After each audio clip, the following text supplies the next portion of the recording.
Everybody, आज ये chapter 3 का दूसरा वीडियो है जिसमें कि पिछले वीडियो में हम लोग देख चुके थे दो टॉपिक।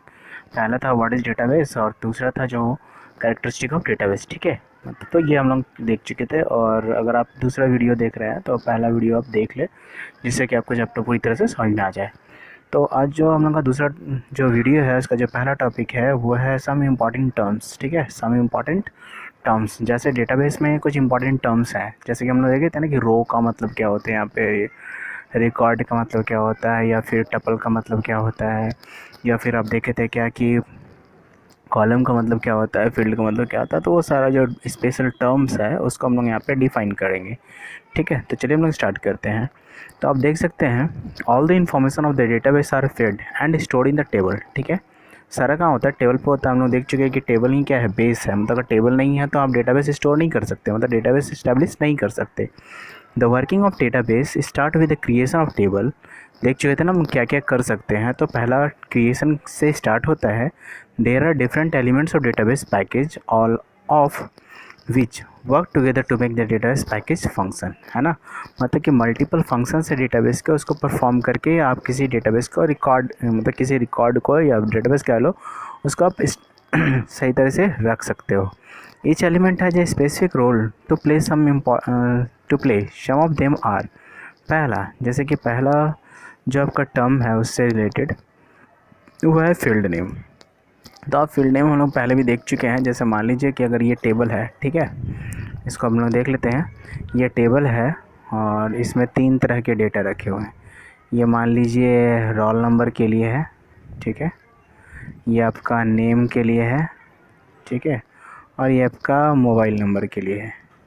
ठीक, ये अब देखिए यहाँ पे कितने डेटा हो गए, यहाँ 1 और यहाँ पे 2, मतलब 2 रिकॉर्ड है। तो आपको पता है ना कि इसको क्या कहते हैं, इसको कहते थे हम लोग क्या, रो, है ना, इसको रो कहते हैं ना। और इसी को रिकॉर्ड भी कहते हैं, मतलब रो को ही रिकॉर्ड कहते हैं। चाहे रो कह लीजिए या रिकॉर्ड कह लीजिए या टपल कह लीजिए, तीनों एक ही चीज़ होता है। ठीक है, लेकिन हम लोग यहाँ देख रहे हैं बात फील्ड। तो फील्ड किसको कहते हैं, ये पहला फील्ड, ये दूसरा फील्ड और ये तीसरा फील्ड। ठीक है, मतलब जो कॉलम होता है वो क्या कहलाता है, फील्ड कहलाता है। साधारण सी बात है, आपको याद इतना रखना है कि जो रो होते हैं वो रिकॉर्ड कहलाते हैं, जो कॉलम होते हैं वो फील्ड कहलाते हैं। ठीक है, यहाँ तक समझ में आया होगा। अब देखिए, अब आपसे पूछ ले कि मान लो ये टेबल है, इसमें कितने कॉलम्स हैं, तो आप क्या बोलोगे, 3। ठीक है, अब आपसे पूछेगा कितने फील्ड्स हैं, तो कॉलम और फील्ड क्योंकि बराबर एक ही चीज़ होता है इसलिए हम लोग कह सकते हैं 3। अब आपसे पूछ ले बताइए कि फील्ड नेम कितने हैं, तो बिल्कुल 3। कौन कौन सा, तो पहला फील्ड नेम क्या हो गया, मतलब फील्ड नेम कह लो या कॉलम नेम कह लो, क्या हो गया, रोल नंबर। दूसरा फील्ड नेम कह लो या कॉलम नेम कह लो, वो क्या हो गया, नेम। तीसरा फील्ड नेम कह लो या कॉलम नेम कह लो, वो हो गया क्या, मोबाइल नंबर। तो समझ में आया कि फील्ड नेम या कॉलम नेम क्या होता है। चलिए ठीक है, अब देखिए, अब नाम किसी तरह से भी रख सकते हैं, बस अंतर ये होना चाहिए कि किसी भी नाम के बीच में स्पेस नहीं होना चाहिए। अब जैसे मान लीजिए अगर आप लिखते हैं रोल, ठीक है, क्योंकि ये फील्ड का क्या है, कॉलम है ना, मतलब कॉलम है जहाँ पे आप सिर्फ एक डेटाबेस, अगर आपको स्पेस देना भी है तो अंडर स्कोर का इस्तेमाल करेंगे। ठीक है, तो हम लोग देखते हैं यहाँ पे क्या फील्ड नेम कहता है। कहता है क्या, field name, field name is identifier of a field. Identifier मतलब क्या, जिससे पता चल सके, मतलब कि वैल्यू है, वेरिएबल का नाम है, that is to be stored in that field. It may consist of letters, numbers, some special characters like period मतलब dot, exclamation, single apostrophe, bracket. It represents a particular trend of the table entity। ठीक है ना, मतलब table को, table में क्या क्या content है इसको ही रिप्रेजेंट करता है। For example, in a student record, name field describes the name and age field describes the age of the student. जैसे अभी आपको बताया ना एग्जाम्पल दे करके, जैसे मान लीजिए ये टेबल है, ठीक है, और यहाँ पे ये 3 कॉलम है, तो यहाँ पे मान लीजिए नेम हो गया, ठीक है, ये एज हो गया और ये मोबाइल हो गया। ठीक है, तो अब देखिए आप यहाँ पे देख सकते हैं क्या कि जो नेम का फील्ड है ये क्या हो गया, कॉलम, है ना, ये एज का फील्ड है ये भी कॉलम हो गया, और ये मोबाइल का फील्ड है तो ये भी इसका कॉलम हो गया, है ना। लेकिन रिकॉर्ड की बात करें तो अभी कितना रिकॉर्ड है, तो पहला रिकॉर्ड, दूसरा रिकॉर्ड और ये तीसरा रिकॉर्ड। ठीक है, क्लियर हो चुका, फील्ड क्या होता है और फील्ड नेम क्या होता है। मतलब कॉलम को ही फील्ड कहते हैं और कॉलम के नेम को क्या कहेंगे, फील्ड नेम कहेंगे। ठीक है, अब फील्ड टाइप मतलब क्या, फील्ड का मतलब कॉलम, कॉलम का मतलब फील्ड, यही ना। लेकिन अभी हम लोग देख चुके हैं कि फील्ड नेम मतलब क्या होता है, कॉलम नेम। तो फील्ड टाइप मतलब क्या होगा कि कॉलम टाइप, है ना। मतलब कि उसमें नंबर लिखा हुआ है कि कैरेक्टर लिखा हुआ है, यही ना। अभी जैसे हम मान लो कि ये 4 फील्ड है, ठीक है। अब यहाँ पे लिख दें हम 1, यहाँ पे लिख दे A, यहाँ पे लिख दे 2, यहाँ पे लिख दे C। तो अब इसका टाइप देखिए क्या है, ये न्यूमेरिक टाइप है, मतलब नंबर टाइप है, और ये क्या है, अल्फ़ाबेट, यही ना। तो जो टाइप है ना वो बताता है किस तरह का डेटा रखा हुआ है, मतलब कि नंबर लिखा हो 1 लिखा तो मतलब रोल नंबर होगा। तो रोल नंबर कैसा हो सकता है, हमेशा नंबर वाला ही होगा। रोल नंबर ABCD तो नहीं हो सकता ना, रोल नंबर 1 2 होगा, ठीक है। अब नेम के लिए लिखा हुआ, तो नेम में वही 1 2 3 4 तो नहीं हो सकता। तो ये इसका टाइप है, मतलब किस तरह के डेटा को स्टोर कर सकते हैं, ये क्या कहलाता है आपका फील्ड टाइप। तो चलिए देखते हैं field type. In database it is required to store different types of data including alphabet, ठीक है, डेट्स, न्यूमेरिक, मैथमेटिकल सिंबल, ठीक ना। अब फील्ड टाइप और डेटा टाइप, फील्ड टाइप को क्या कहा जाता है, डेटा टाइप कहा जाता है। ये signifies the type of data which will be entered in a particular field. आप उस फील्ड में किस तरह का डेटा डाल रहे हैं, मतलब कि रोल नंबर डाल रहे हैं, मतलब नंबर वाला डाल रहे हैं, या अल्फ़ाबेट वाला डाल रहे हैं, या डेट डाल रहे हैं, या टाइम डाल रहे हैं, इसकी जानकारी कौन देता है आपको, फील्ड टाइप देता है, मतलब कॉलम टाइप देता है। तो आई होप यहाँ तक समझ में आ गया होगा। चलिए हम नेक्स्ट आप बढ़ते हैं। अगला है प्रॉपर्टी। प्रॉपर्टी का मतलब क्या होता है, गुण, यही ना, कह सकते हैं ना, वही चीज़ होता है। तो यहाँ पे भी आप देख लीजिए कंक्लूजन वही है। प्रॉपर्टीज मतलब field property signifies the behaviour of the field. मतलब अगर फील्ड की प्रॉपर्टी कह रहे हैं तो क्या कहलाएगा, उसका बिहेवियर। मान लीजिए अल्फ़ाबेट से लिखे हैं तो अल्फ़ाबेट का काम क्या है कि अल्फ़ाबेट वाला नाम लिखना, नंबर है तो नंबर वाला काम क्या है, रोल नंबर लिखना या मार्क्स लिखना। इसी तरह से नंबर इस्तेमाल कर सकते हैं ना, या कॉन्टैक्ट नंबर नंबर का होता है तो नंबर लिख सकते हैं। It helps in keeping the consistency of the database entered in the user, ठीक है। मतलब सीक्वेंस जो है वो आप जनरेट कर सकते हैं। प्रॉपर्टीज़ का क्या काम है, सिर्फ नाम देख करके, उस फील्ड नेम को देख करके आपको पता। जैसे मान लीजिए एक टेबल है, ठीक है, यहाँ पे, क्योंकि यहाँ सारा जो है डेटाबेस वो पूरे टेबल पे ही बिलोंग है। और यहाँ पे लिखा हुआ है एन फॉर नेम, ठीक है, और यहाँ पे लिखा है आर फॉर रोल नंबर। तो आप नाम अगर ढूंढना हो तो एन में ढूंढेंगे या आर में ढूंढेंगे, बिल्कुल एन में ढूंढेंगे। मतलब एन क्या शो कर रहा है कि यहाँ जितना भी नाम, जितने भी तरह के नाम होंगे सारे कहाँ होंगे, एन में होंगे। और आर शो कर रहा है जितने तरह के रोल नंबर होंगे सारे कहाँ होंगे, रोल में होंगे, ठीक है। तो यहाँ तक क्लियर हो गया। प्रॉपर्टी क्या बताता है, प्रॉपर्टी मतलब बिहेवियर बताता है कि वहाँ पे क्या किस तरह के डेटा हो सकते हैं। अगला क्यूरीज। क्यूरीज का मतलब ही होता है प्रॉब्लम। आपको जो भी प्रॉब्लम है उसी को यहाँ पे क्यूरी कहा जाता है, किस में, डेटाबेस में, ठीक है। अगला है फॉर्म्स। फॉर्म्स कहता है आर द लेआउट। जैसे फॉर्म का मतलब क्या होता है कि आप अगर किसी चीज़ के लिए अप्लाई करते हो या फिर स्कूल में एडमिशन के लिए, तो वहाँ पे देखते हैं ना फॉर्म्स भरना पड़ता है हम लोगों को, ऐसे ऐसे करके डेटा होता है जहाँ पर डेटा भरते हैं तो फॉर्म। तो सेम यह चीज़ भी, अगर आपको किसी चीज़ के लिए अप्लाई करना होगा तो सबसे पहले क्या करोगे, आप एक फॉर्म फिलअप करोगे डेटाबेस में, ठीक है। इसके बाद है रिपोर्ट। रिपोर्ट का मतलब होता है फाइनल रिजल्ट। जैसे मान लीजिए कि 1 साल के बाद आपका रिजल्ट निकलता है ना, तो उसी तरह जो बड़ी बड़ी कंपनियां होती हैं ना, कैसे बताती है कि इस साल पूरे कंपनी को इतना करोड़ों का नुकसान हो गया या इतना करोड़ का फ़ायदा हो गया। तो ये जो है कैसे पता चलता है, रिपोर्ट निकालते हैं। हम लोग कहते हैं रिजल्ट कार्ड को रिपोर्ट कार्ड भी कहा जाता है। मतलब वो क्या करता है कि आपको फाइनल कंक्लूज़न देता है, मतलब कि आप लास्टली क्या किए, फ़ायदा हुआ आपको किसी कंपनी से या किसी कंपनी से लॉस हुआ, इसकी जानकारी कौन देता है, रिपोर्ट, ठीक है। तो reports are used to get print information about form information from the database, ठीक है। मतलब डेटाबेस की पूरी जानकारी के लिए आपको कौन दे सकता है, वो रिपोर्ट दे सकता है, ठीक है। अगला है प्राइमरी की। बहुत इंपॉर्टेंट चीज़ है, ध्यान दीजिएगा प्राइमरी की पे। प्राइमरी की को शॉर्ट फॉर्म में पीके लिखते हैं, ठीक है, हंसने की ज़रूरत नहीं है, पीके लिखते हैं प्राइमरी की को शॉर्ट फॉर्म में। अब देखिए, primary key is the name of the field that uniquely identifies the record in a table. There can be only one, ठीक है, यूनिक, इसको ध्यान रखिएगा, यूनिक। अब इसको ऐसे समझते हैं, प्राइमरी की का मतलब क्या होता है। जैसे मान लीजिए आपका आईडी कार्ड है ना, आईडी कार्ड में आपका आईडी नंबर जो है वो पूरे स्कूल में, पूरे 7 क्लास में, मान लो पूरे 7 क्लास में या पूरे 6 क्लास में, पूरे 8 क्लास में या पूरे क्लास 10 में, अगर मान लीजिए किसी का 90 है तो पूरे 7 में 90 सिर्फ उसी का हो सकता है, दूसरे कोई का नहीं हो सकता।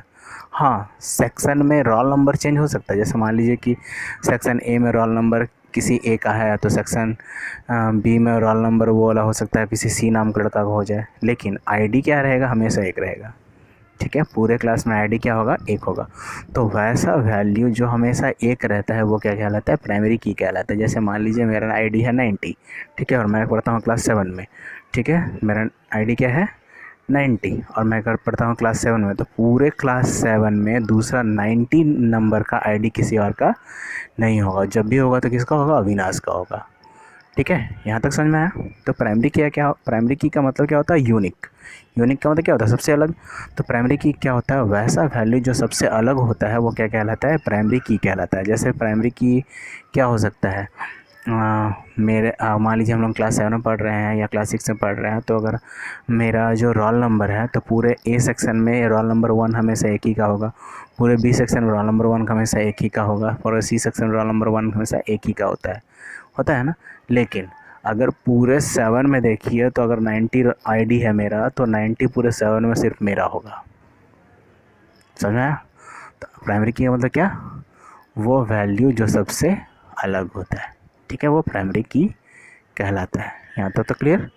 चलिए अब हम लोग पढ़ते हैं डेटा टाइप। अभी जो हम लोग फील्ड टाइप देख रहे थे ना, वो एक्चुअली क्या है, डेटा टाइप ही है। डेटा टाइप मतलब क्या, किस तरह का डेटा आपको रखना है, नंबर का होगा या अल्फ़ाबेट का होगा या डेट का होगा या टाइम का होगा, उसी तरह का। ठीक है, तो database stores different types of data, so clear distinction has to be made between types of data for proper identification and for the kind of manipulation to be done on the data. मतलब data किस तरह की है, इसकी जानकारी के लिए आपको डेटा टाइप देना ज़रूरी होता है। ठीक है, अब जैसे data type of the field specifies, यहाँ से देखिए, data type of the field specifies what type और kind of data to be stored in a particular field. ठीक है, किस तरह का डेटा आप स्टोर किए हैं इसकी जानकारी कौन देता है आपको, डेटा टाइप देता है। फॉर एग्जांपल पहला टेक्स्ट। टेक्स्ट का मतलब क्या होता है, अल्फ़ाबेट है ना, जो हम लोग लिखते हैं ABCD, ये सब क्या है, टेक्स्ट है ना। तो पहला है text, a field of this data type can store text और कॉम्बिनेशन ऑफ टेक्स्ट। जैसे मान लीजिए ए, ठीक है, लेकिन इसके साथ अगर लिख दे AVI तो क्या हो गया, अभी। तो अगर इसको अलग लिखे, एक यहाँ लिखे AV यहाँ लिखे आई यहाँ लिखे, तो अभी क्या है, कैरेक्टर है, लेकिन कैरेक्टर को जब एक साथ मिला दे तो क्या निकल गया, वर्ड निकल गया, है ना। तो टेक्स्ट की बात कर रहे हैं, पहला क्या है, टेक्स्ट। तो ये कह रहा है this type can store text और combination of text and numbers which can calculation can not be done. अगर नंबर आप लिखते भी हैं किसी नाम में, जैसे मान लीजिए AVI और यहाँ लिख दिए 1, ठीक है, मान लीजिए आपके घर क्लास में 3 अभी हैं, तो पहला 1, दूसरा 2, तीसरा 3, इस तक लिखेंगे। तो क्या उसको एडिशन करते हैं हम लोग, कि अभी +1 इस तक एडिशन करते हैं, अभी +2 अभी +3 ऐसा करते क्या, नहीं। मतलब टेक्स्ट में, मतलब नाम के साथ अगर कोई नंबर्स है तो उसके एडिशन करने की ज़रूरत नहीं होती है हम लोगों को, ना ही उसके साथ कोई कैलकुलेशन का काम होता है। ठीक है, तो यहाँ तक तो समझ में आ गया होगा। चलिए दूसरा डेटा टाइप जो है वो है न्यूमेरिक। न्यूमेरिक का मतलब वही होता है नंबर। ठीक है, 0 से 9 जो भी नंबर हम लोग लिखते हैं वो कहाँ से, कॉम्बिनेशन किसका होता है, 0 से 9 तक का। तो इसके बीच का कोई भी नंबर हो रहा हो वो क्या कहलाएगा, न्यूमेरिक कहलाएगा। क्लियर है। अगला डेट एंड टाइम। आप जैसे डेट एंड टाइम जो है मोबाइल में फील करते हो, देखते हो दो तरह से होता है। एक होता है 12 घंटे का, मतलब 12 आवर्स का, और एक होता है 24 आवर्स का। ठीक है, समझ में आ गया। तो ये क्या है, इसका फॉर्मेट है डेट एंड टाइम। डेट का मतलब टाइम का, टाइम क्या होगा, या तो 12 आवर्स का होगा या तो 24 आवर्स का होगा। लेकिन जब हम लोग टाइम की बात करते हैं तो टाइम में देखते हो कभी कभी ये होता है DD MM और Y। ठीक है, किसी में क्या होता है, पहले होता है MM, ठीक है, फिर होता है DD, फिर होता है Y। तो आप किसी तरह भी फॉर्मेट सेलेक्ट करते हो। कुछ लोग डेट को पहले लिखते हैं, फिर मंथ को बाद में लिखते हैं, फिर ईयर को बाद में लिखते हैं। कुछ लोग पहले ईयर लिखते हैं, फिर मंथ लिखते हैं, फिर डेट लिखते हैं। कुछ लोग पहले बीच में पहले मंथ लिख देते हैं, फिर डेट लिखते हैं, फिर ईयर लिखते हैं। तो ये हम लोग के डिपेंड करता है, क्योंकि हमारे मोबाइल में किस तरह के डेटा आप शो करना चाहते हैं। ठीक है, तो ये कोई बड़ी बात नहीं। यहाँ पे हम चाहते हैं तो पहले डेट को भी शो कर सकते हैं, हम चाहे तो पहले मंथ को भी शो कर सकते हैं, जिस तरह हम लोग मोबाइल में सेट करते हैं, है ना। तो वहाँ पे हम लोग डेट टाइम को चाहे तो 24 आवर्स भी सेट कर सकते हैं, टाइम को चाहे तो 12 आवर्स भी सेट कर सकते हैं, दोनों काम किया जा सकता है। अगला जो है वो है ऑटो नंबर्स। ऑटो मतलब क्या होता है, खुद ब खुद। ऑटो नंबर्स मतलब खुद जनरेट करना ऑटो नंबर्स, ठीक है। तो चलिए देखते हैं क्या है। A field of this type of data, this data type automatically gets the value like a serial number। जैसे सीरियल नंबर जनरेट करते हैं ना, तो उससे क्या लिखता है 1 2 3 4, तो ये ऑटोमेटिकली क्या करता है, जनरेट करते चला जाता है, ठीक है। When a new record is added in the table one can not update और change the value of this type और फील्ड, ठीक है। मतलब जो सीक्वेंस जनरेट करते हैं इसको हम लोग जनरेट नहीं करते, ये ऑटोमेटिकली जनरेट होता है, तो इसको हम लोग छेड़छाड़ भी नहीं कर सकते हैं। दूसरा है यस और नो। जैसे कि a field of this type can store yes और नो और ट्रू और false, it is called boolean data type, ठीक है। तो यस और नो को आपसे पूछा जाएगा किस तरह का डेटा टाइप है, तो ये क्या है, बुलियन डेटा टाइप है। तो यहाँ तक समझ में आ गया होगा आपको डेटा टाइप क्या है। अब बस यहीं तक रहने देंगे, इसके बाद हम लोग वीडियो ख़त्म करेंगे क्योंकि फिर वीडियो लंबा हो जाएगा और आपको थोड़ा सा पढ़ने में मन नहीं लगेगा।